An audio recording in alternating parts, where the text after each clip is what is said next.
Well, YouTube, I figured I would do another cold start video, this time of my 1989 Ford F-150, and I got this about 6 years ago.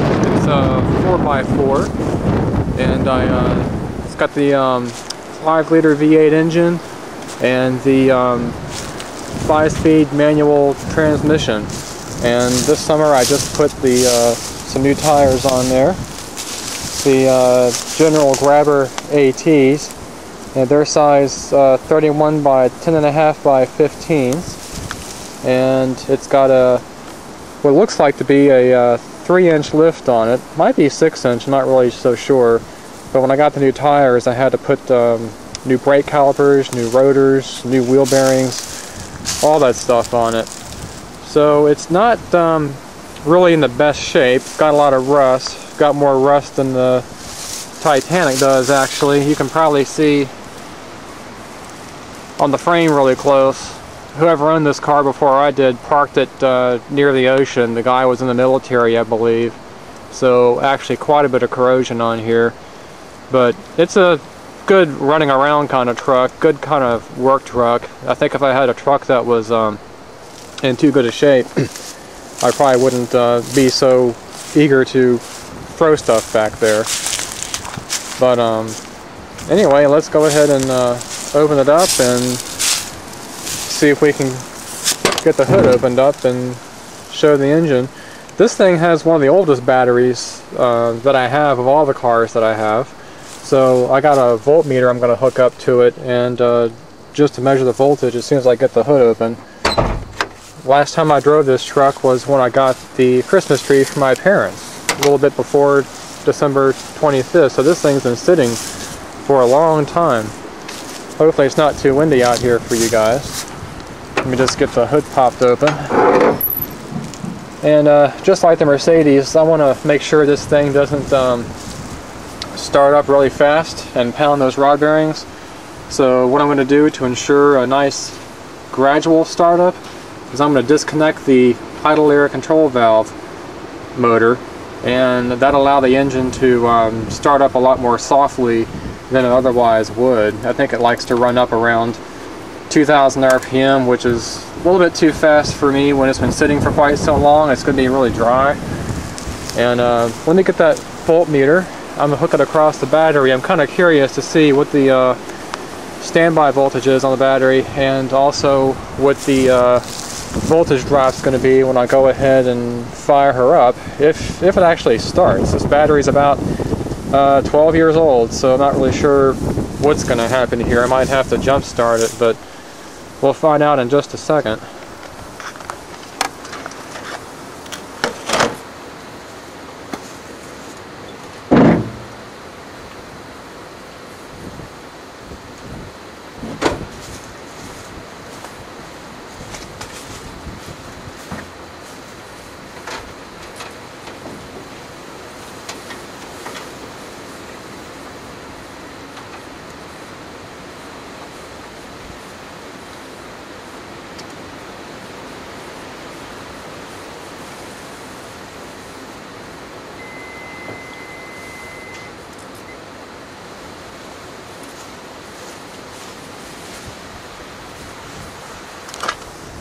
Looks like it's reading 12.3 volts, which is a little low. Should be around 12.5. And looks like I also forgot the keys, so I'll be right back.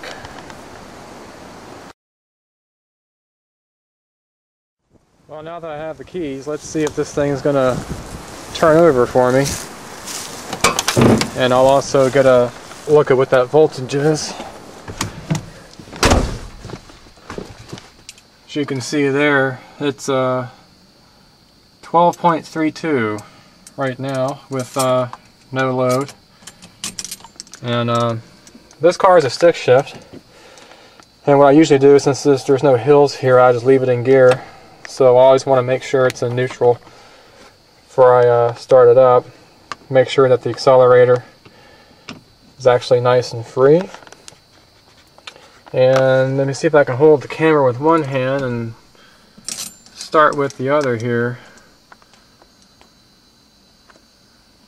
Really curious to see what this is going to do. It's already down to 11.8 with just the fuel pumps.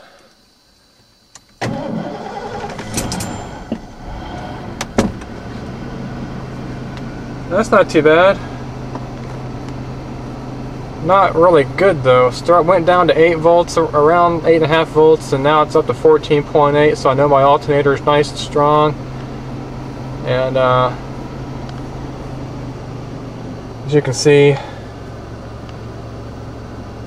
engine's running right around 1,000 RPM. I gotta hold my foot on the gas because if I do, it might stall because I disconnected the idle air control valve earlier, but this gives it a nice soft startup. And I'm just gonna sit here and let it warm up for a while. I'm not really sure if I can. Yeah, it will run without the gas, almost. It's just not all that warm. It's around 50 degrees today, so the engine is really kind of cold. But I'm going to go ahead and shut it down, reconnect the idle air control valve, and fire it back up. Now that we have good oil pressure built up, it won't be such a dry start. So, and I really only do that when cars have been sitting around for such a long time. Otherwise, if it's just been a couple of days or so, I wouldn't even worry about it. But let me see if I can leave it running without having to shut it off. Yeah, I can.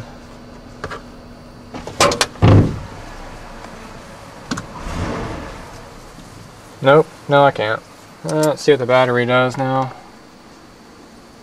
Well, I'll just go ahead and reconnect the IAC valve, and then she'll stay running, that's for sure.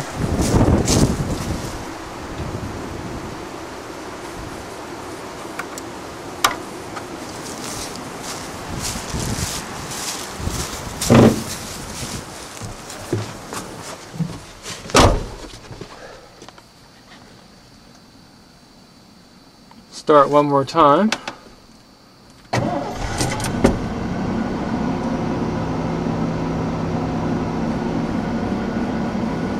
Good alternator charge again.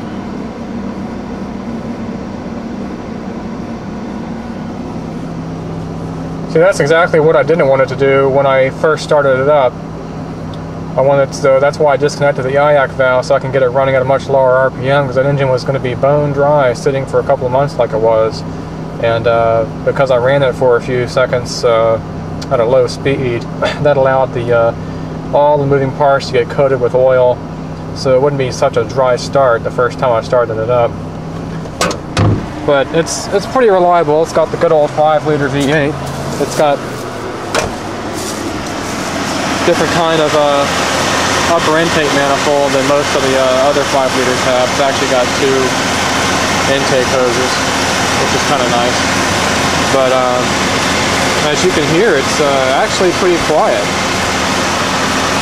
The only thing I really had to do was replace the alternator. As far as the engine goes, I put a new timing chain in there as well too, and new water pump just for good measure. That was a couple of years ago though, so it's kind of got a little bit corroded. But and one of the other things it needs is a new fuel tank sending unit, so that's not going to be very fun to drop those tanks and put a new sender in there. But I'm going to try to do a drive video here too. I don't know if I can do that with a stick shift and hold the camera at the same time, but I might be able to if I can finish shifting gears. So we'll see what happens.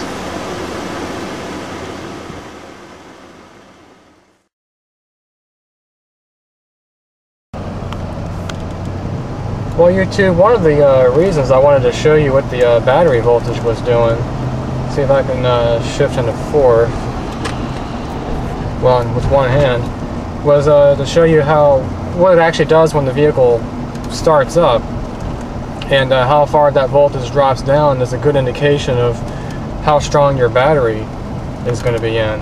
And in this case, my battery is not all that strong, and I'm going to see if I can turn around up here.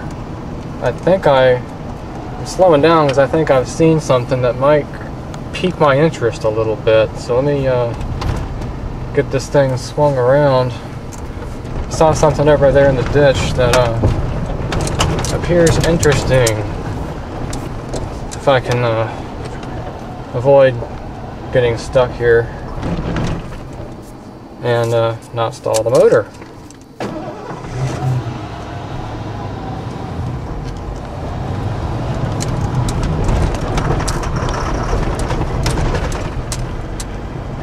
And let's see what we got. See what this thing is.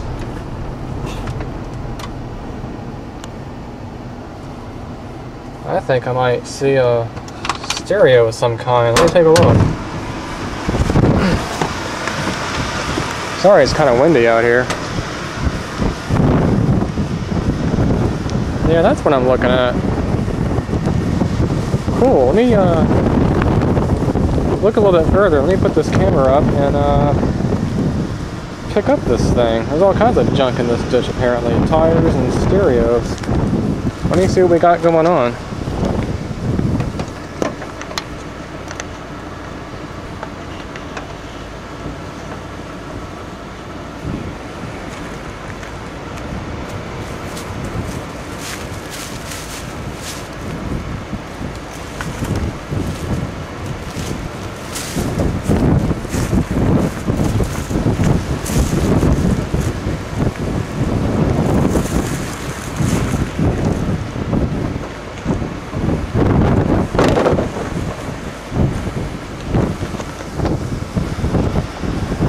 Like a pretty nice stereo receiver. I'll have to get this thing back at the house and see what's going on with it, but looks like you never know what you're gonna find in a ditch around here. Let me show you the front. That didn't look too bad actually. Let me get this thing in the house and start investigating and see what we got going on, see why this thing's in the ditch.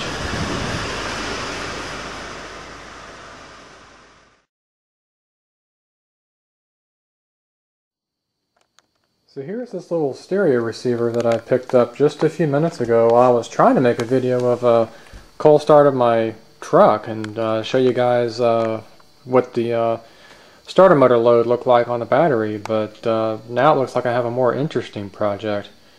This is a realistic STA64 AM/FM stereo receiver, and the front of it, it's kind of in bad shape. I found this thing in a ditch, just sitting there with a bunch of old tires and stuff like that. Knobs are kind of half pulled off. It looks like somebody was trying to work on it. The veneer covering, you know, this might have been somebody's stereo for their garage. The veneer covering looks like it's seen better days. Not in too good a shape. Let's get a look on the back side of it here. See what that looks like. I don't have a whole lot of space on the counter. They cut the power cord off, as you can see right there. Someone would have to fix that. If anything else.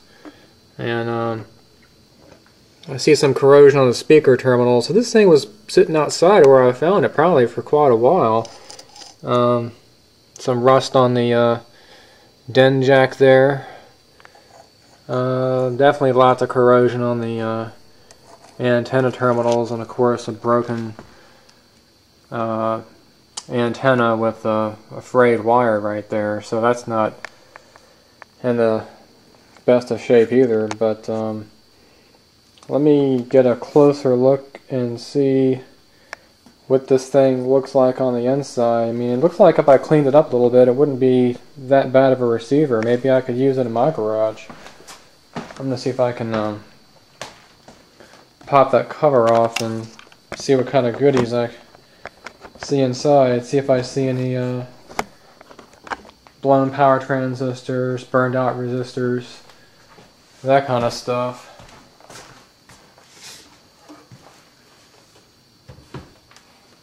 It's a shame that you would end up finding something like this in the ditch. This looks like a pretty nice unit, actually. I'm not sure why somebody would cut the power cord off of it and throw it away.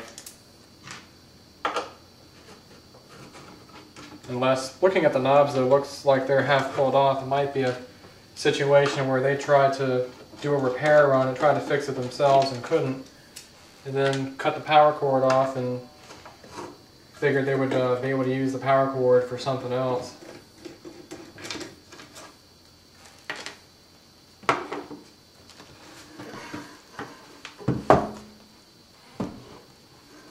This thing's a little bit wet, actually, from sitting in the ditch.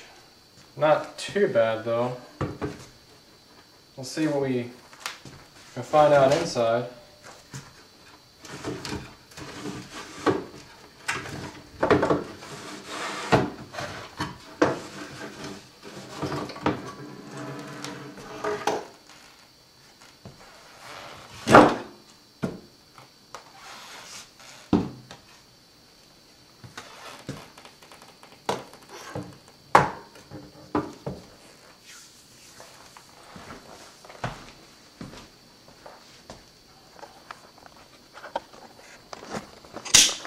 You guys are seeing this for the first time just like I am. I literally just got home about maybe 10 minutes ago.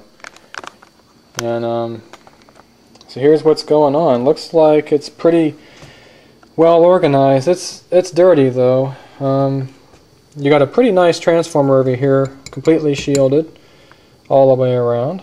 And this looks like the power supply board there with full wave rectification for the main output stage. You've got a couple of diodes there, which might be not a full wave bridge, but just a full wave for a secondary supply, maybe for the tuner. And over here is the tuner board, and these old stereos have a air dielectric tuning capacitor over there. Let me try the mechanism there and see if that actually works. Well, I'll be darned, yeah, it does. Dowstring's not damaged or anything, it looks like. And I've got some pretty smooth action there on the flywheel part. That looks pretty good. And it looks like we have a phono input amplifier, probably. And then what I'm looking at here is the final output stage, where you got your main filtering capacitors, one for the positive side of the power supply, one for the negative side, center tap. And let's see if I can zoom in. Sanyo D313 TO220 power transistors, but now I'm getting a little bit confused because these transistors are all the same, and that doesn't make a whole lot of sense. I'm usually used to seeing a complementary symmetry push-pull output stage, and this may be a push-pull output stage, but not complementary symmetry. Definitely not terribly complicated, though. I only have, let's see, 1, 2, 3, 4, 5, 6, 7 transistors for each channel, and no resistors seem blown. So that's good. Let's take a look at the underside of it here.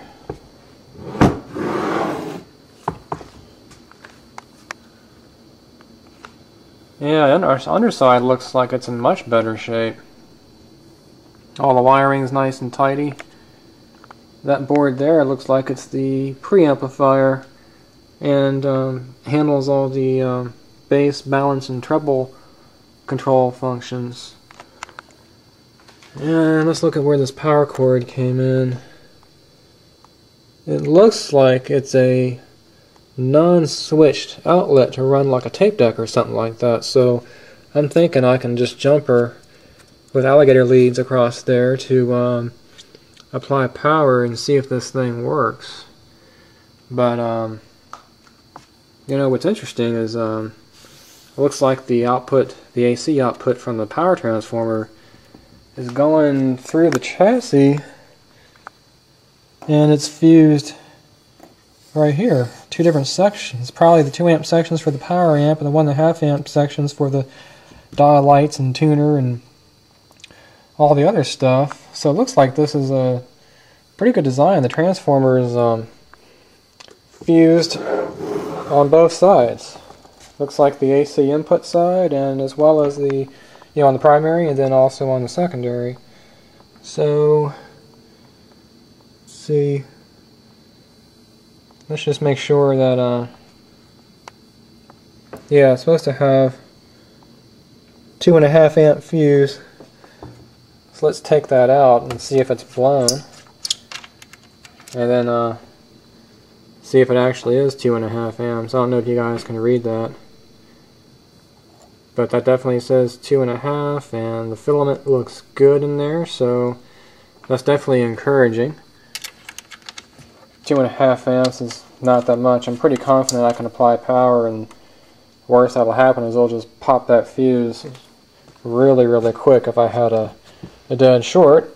And you know, on the primary side, and even if I didn't, if I had a short on the secondary side, the other 2 fuses would pop. So let me try to apply power to this thing. Give it a little bit of a smoke test here. I got a old power cord I took off of something else I can try to use.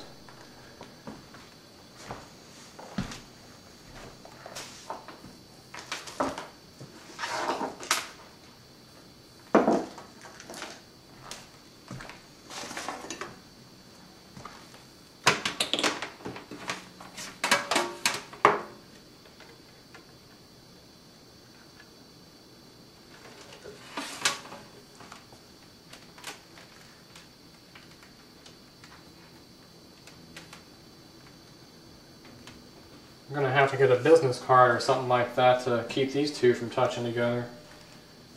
That would not make for a fun afternoon.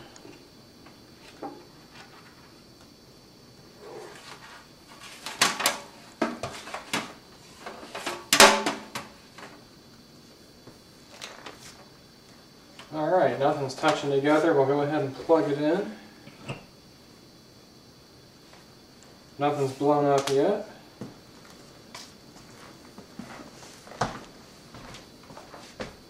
It's, of course it's turned off, but you guys are going to see this thing turned on for the first time here. Same as me. Yeah, we got dial lights. A couple of them are burned out. I wonder if I can, sometimes you can tap on them. Yeah, there's one that came on. And I'll just have to replace that one. Well, nothing's blown up, which is good.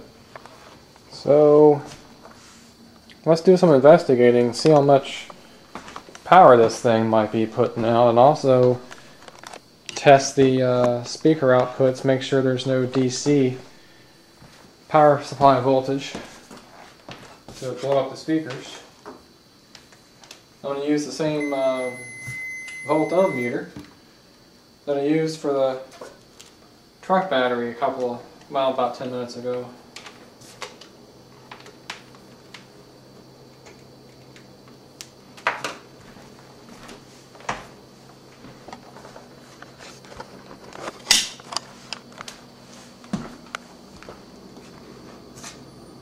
Let's see here, DC volts,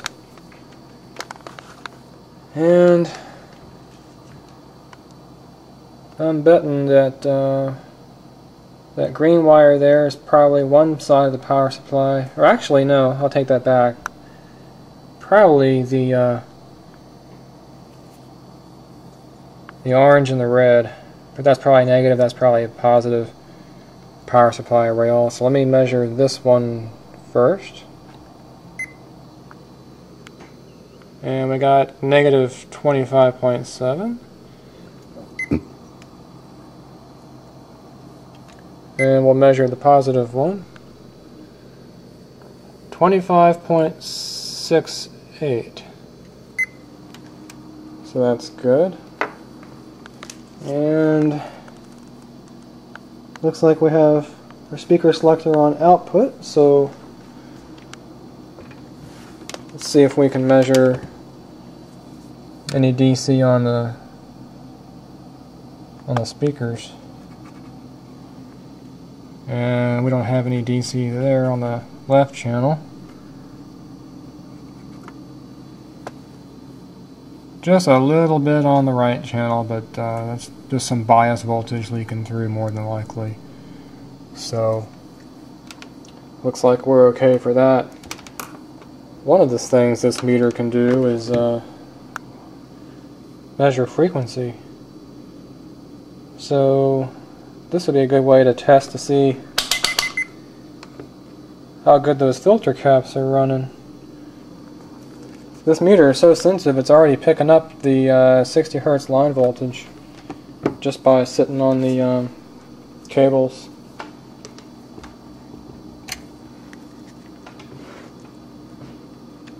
So here it is disconnected, and if I get closer to the power lines,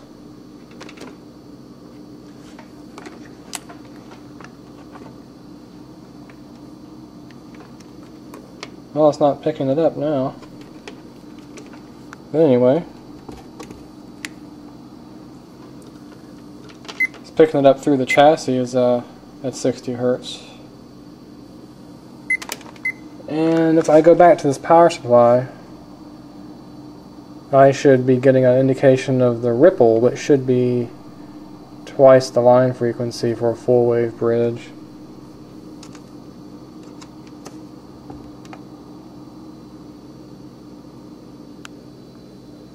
Not much ripple at all. That's really encouraging. So that's good. Let's go ahead and investigate the circuits there. See what kind of transistors we have.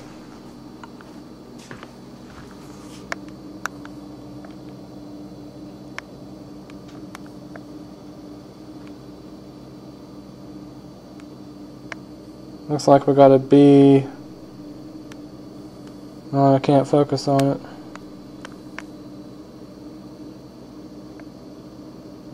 B605 and a D571 and a D313. So we can go ahead and look those up as soon as I can find my catalog.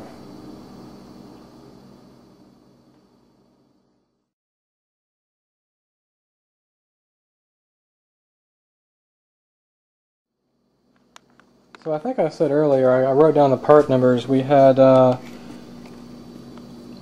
B605 and D571 for the driver transistors, and then we had Sanyo D313 for the main output stage.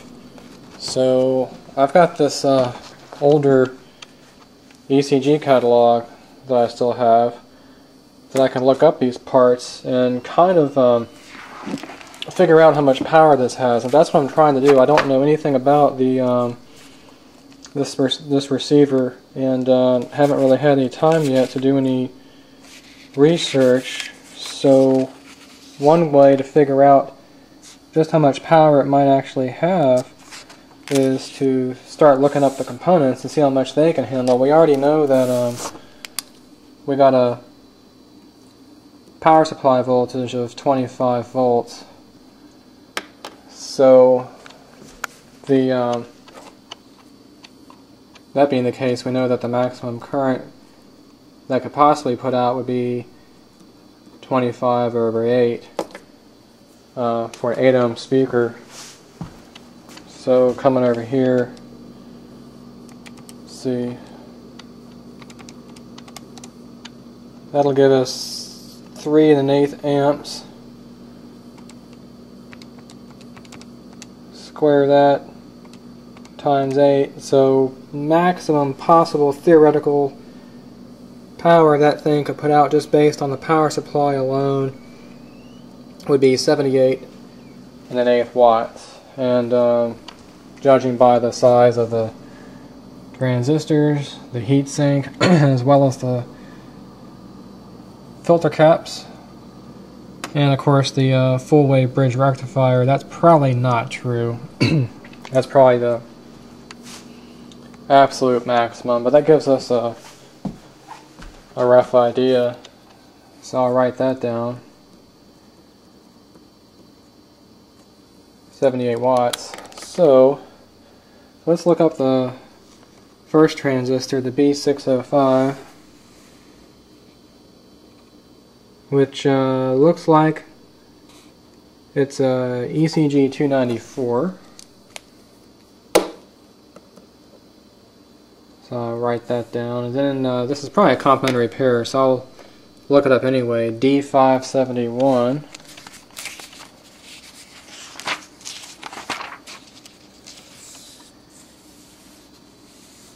Let's see here. Yeah, just like I thought, 293 for a D571. So we'll write that one down. And now for what I really want to know is that D313, those output stages. So it looks like that is going to end up being a 152. I've used ECG 152 before, so I think I already know what that is. So now let me flip back. This is a really nice catalog. Sometimes it's nice to have a catalog you can have in your hands versus something on the computer, especially since this catalog is old. A lot of these parts probably aren't even made anymore. So the D313 being a 152, here's the data for the 152. So we have maximum collector current of 7 amps, and we have a maximum power dissipation of 50 watts. And that is an NPN, audio frequency power output. So back over here, we now know that that 78.125 maximum wattage based on the power supply isn't really the case. It's now going to be, you know, and you don't want to operate the power transistors at maximum anyway, so I'd say roughly now we're back down to around 40 watts per channel is what this thing is probably capable of doing. But there's, let me look up the other transistors, 293 and 294.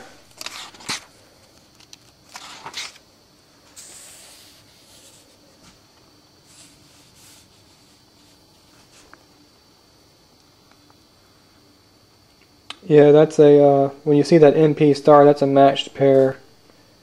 So that's the typical complementary symmetry push-pull output stage that I'm usually used to seeing. In this case, it's the driver stage. Those little guys are really only capable of 1 watt for power dissipation and about 1 amp for the collector current. So, but what troubles me is I only see on the stereo on the output stage the same power transistors, so they are not complementary symmetry. So let's do the old flashlight through the circuit board trick. I have no schematic on this thing. I can kind of see the traces now with the sunlight coming through. Actually, I don't need the flashlight. So TR403 and TR401 have a common emitter their emitters are bonded, so that's probably a differential input stage. That's probably the input capacitor right there, and that's your line-in test point. And off the collector of one of the differential transistors, see if I can focus, it's going to the base of the first driver transistor, and the collector of that transistor is going to the base of the second driver transistor. That's interesting, because if these were in a complementary symmetry push-pull setup, the emitters would be tied together, and they don't appear to be. And of course the sun just went down. Now I gotta use a flashlight.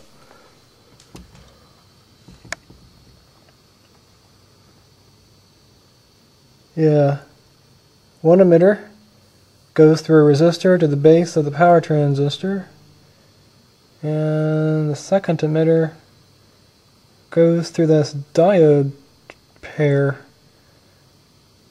That's what that is. And then that transistor, I'm betting that might be for where the push-pull takes place, where the phase split for your signal takes place. So if that's the case, the emitter of that should go to one of the power transistors. Looks like it does, but it goes to the collector.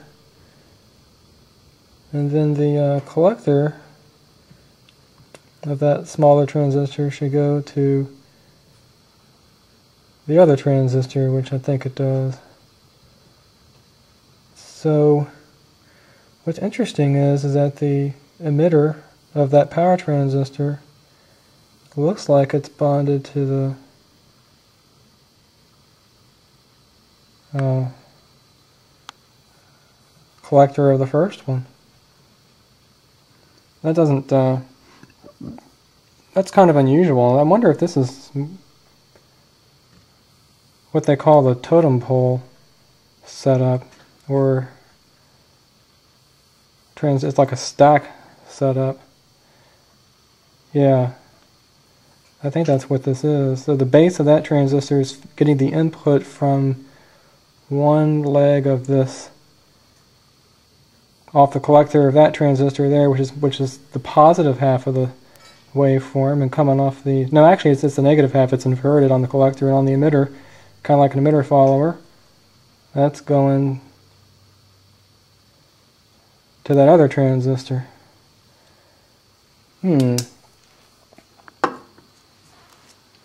So just at first glance, it's almost like our output stage. If I can focus,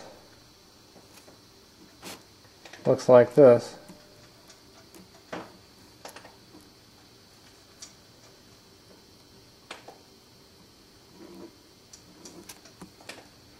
Something like that, where the emitter off of one power transistor is bonded to the collector of the other transistor, and then you have your load over there. So we're down to 40 watts per channel. Let me plug this thing back up and take some voltage measurements.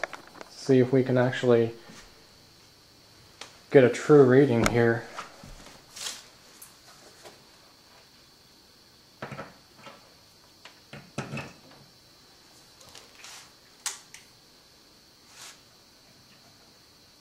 I think I'm going to need myself a makeshift antenna.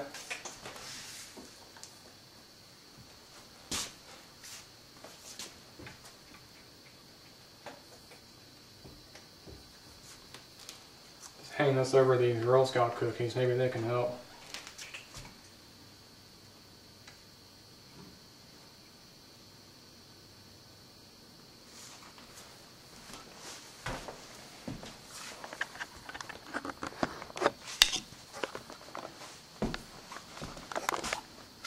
I'm getting a signal, at least. You can kind of maximize the strength by tweaking the dial a little bit. Let me hook up this meter. finding out how much power this is the first thing I want to do. That's the main question there.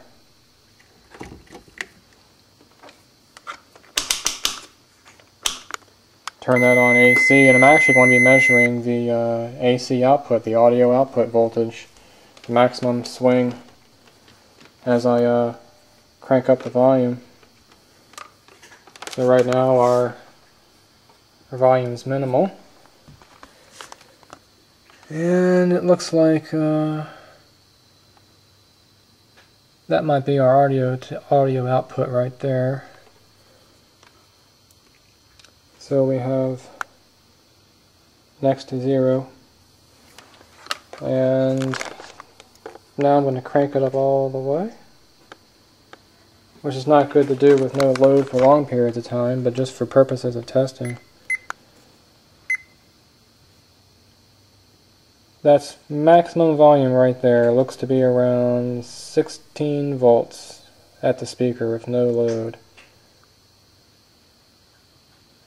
Peaking around maybe 19. So we'll say basically 16. It's probably clipping really bad right now if you had speakers hooked up to it. So 16 volts.